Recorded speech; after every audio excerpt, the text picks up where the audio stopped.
आमची पद्धत कशी आहे साहेब, स्वतःच वाजवायचं, स्वतःच नाचायचं आणि स्वतःच घोड्यावर बसायचं. पण जर शांत असले तर त्या सभेला काय उपयोग नाही.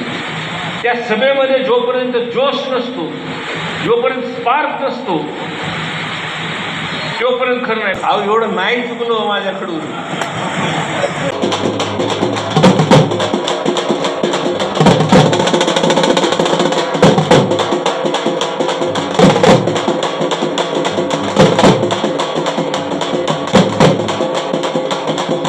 आमचे मार्गदर्शक आदरणीय गोरे साहेब, आमचे मार्गदर्शक आदरणीय बप्पा, आमचे मार्गदर्शक आदरणीय सलीम भाई, ज्यांनी या कार्यक्रमाचं आयोजन केलं, तसे आमचे मित्र आदरणीय राजेंद्रजी मस्के साहेब, आदरणीय दिलीप अण्णाजी गोरे साहेब, आदरणीय टिपालेजी, व्यासपीठावरती असलेले सर्व प्रमुख आणि मस्के परिवारावरती प्रेम करणारे आपण सर्वजण आलेले सर्व प्रमुख, सर्व ज्येष्ठ आणि माझे युवक मित्र.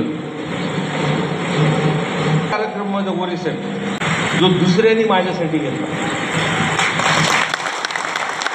आत्तापर्यंत 5-7 वर्षामध्ये सलीम भाई आम्ही कार्यक्रम घेत असताना आमची पद्धत कशी आहे साहेब, स्वतःच वाजवायचं, स्वतःच नाचायचं आणि स्वतःच घोड्यावर बसायचं. मस्केजी माझ्या निवडणुकीमध्ये हा पहिला कार्यक्रम स्वतःहून आपण घेतला.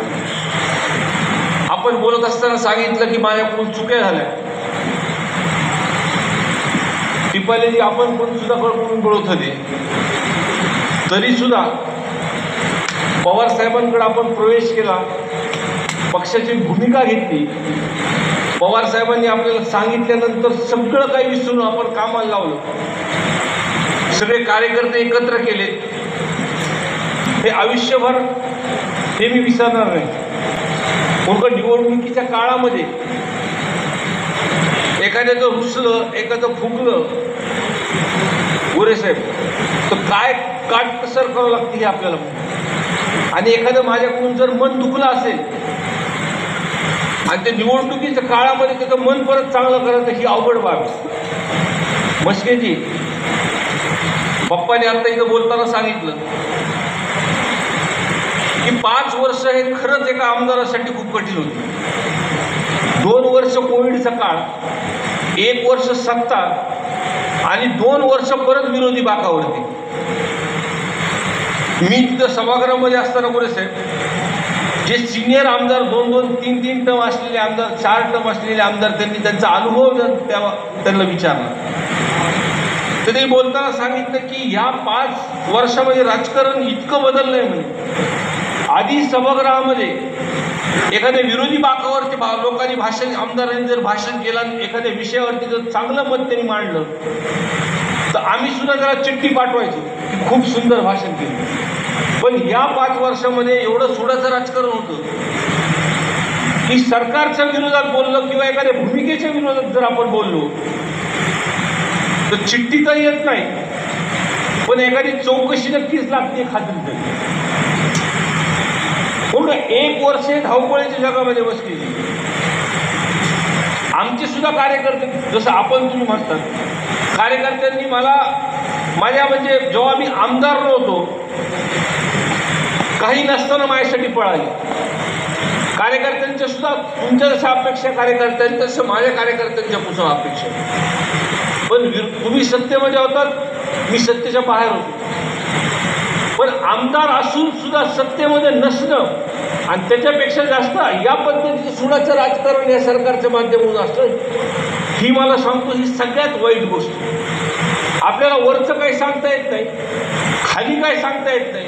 दिलीपांना अधिकारी ऐकत नाही आणि अधिकारी ऐकत नाही म्हणून आपण जर कार्यकर्त्याला सांगितलं तर आपली कुपाट लागायचं काम. म्हणजे आमदार कशाला झाला, म्हणजे गप बसून बुक्क्याचा मार आपल्याला सहन करावा लागतो. त्याच्यामुळं काळजी करू नका. आता परिस्थिती पूर्णपणे बदलली आहे. दिलीपांना आणि राजेंद्रजी मस्के आपण ज्या वेळेस मोठ्या साहेबांकडे हा प्रवेश घेतला, गोरे साहेब मला एकदम श्वास सुटला. मला मुलगा मला जोडीदार सलीमबाई होते. आम्ही दोघं फिरायचो लोकांमध्ये, आमचं काम सकाळपासून चालू असतं. पण एखादा जोडीदार आपल्या वयाचा आणि खांद्याला खांद्या लावून जर काम करायचं असतं, मुलगा माझ्यासारख्याला आज मतदारसंघामध्ये रिलीवर नाही. म्हणजे समजा मी जर बाहेर मुंबईला जर गेलो तर खाली कुणीच नसतं.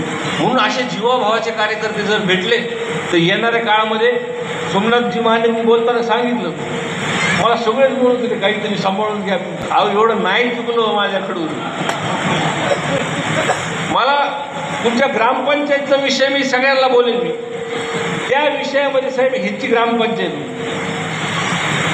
पालवण माझ्या मतदारसंघातलं साहेब सगळ्यात खतरनाक गाव. म्हणजे माझेही कार्यकर्ते ह्यांचे ग्रामपंचायतचं ठरलं असेल, पण माझे जे जवळचे कार्यकर्ते होते त्यांनी खरंच तिथं चूक केली आणि ती मला मान्यच करायला पाहिजे. त्यांच्या डोक्यातूनच जात नाही. तिथं ते बसत असताना रमेश चव्हाण त्याचे साक्षीदार आहेत. रमेश चव्हाण माझ्याकडे आत्ता नाही, पण अजून त्यांचे ते मित्र आहेत. मी त्यांना वारंवार हे झाल्यानंतर मी त्यांच्या घरी भेटायला गेलो तरी त्यांनी मला ती ग्रामपंचायतचाच विषय काढला. मी त्यांना तुम्ही म्हणलं ते माझ्याकडेच नसले तरी तुमचे मित्र आहेत. मी त्याच्यासाठी काय प्रयत्न केला की किती टोकापर्यंत गेलो हे तुम्ही बघा. तरीसुद्धा मस्के साहेब मी माझी चुकी मान्य करतो. जसं तुम्ही सगळं आणि आपल्या कार्यकर्त्यांनी एका जीवानी आपण सगळं काम करायचं ठेवायचं. विश्वास देतो तुम्हाला की जी काल मोठ्या साहेबांची सभा झाली त्या सभेच्या निमित्त सर्व लोक, युवक, ज्येष्ठ ज्या संख्येने मोरेसाहेब जमले, फक्त जमलेच नाही काय सभा घेणं, लोकांची संख्या वाढवणं, पण लोक जर शांत असले तर त्या सभेला काय उपयोग नाही. त्या सभेमध्ये जोपर्यंत जोश नसतो, जोपर्यंत स्पार्क नसतो तोपर्यंत खरं नाही. पण त्या सभेमध्ये सरकार बदलण्यासाठी लोकांमध्ये जिद्द होती.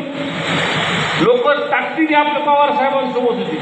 पवार साहेबांना बघायला आले होते, पवार साहेबांना ऐकायला आले होते. आणि त्यावेळेस निश्चितपणे या सभेमुळे मतदारसंघामध्ये आणि जिल्ह्यामध्ये एक खूप चांगलं चित्र आदरणीय पवार साहेबांच्या विचाराचं भूमिकेचं अजून एकदा स्पष्ट झालं. आणि या निमित्त मी एवढंच सांगेल की जे काही माझ्याकडून असेल, पण येणारा काळ हा आपला आहे. फक्त जिल्ह्यामध्ये नाही तर पूर्ण महाराष्ट्रामध्ये महाविकास आघाडीचं चित्र येणार आहे. तुम्ही एक बारकाईने जर बघितलं तर या 5 वर्षामध्ये नगरपालिकेचे इलेक्शन असतील, जिल्हा परिषदचे इलेक्शन असतील, पंचायत समितीचे पण इलेक्शन असतील, हे एकही निवडणूक झाली नाही. त्याच्या मागचं एकमेव कारण, जर या स्थानिक स्वराज्य निवडणूक झाल्या असत्या तर या भाजपचं पूर्ण पितळ उघडं पडलं असतं. अहो एवढंच नाही तर आमदारकीची सुद्धा निवडणूक त्यांनी 2 महिने पुढे ढकलली. आता मी तर लोक वाटतं, मला मोरे साहेब असं वाटतं 8 दिवस 10 दिवस मी लोक 2 दिवसातच मतदान व्हायला पाहिजे.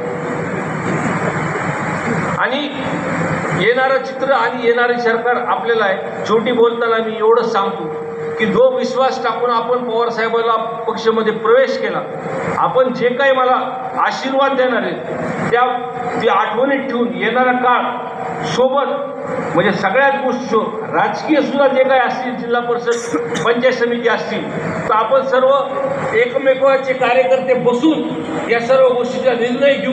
एवढंच या ठिकाणी सांगतो. माझे 2 शब्द संपवतो.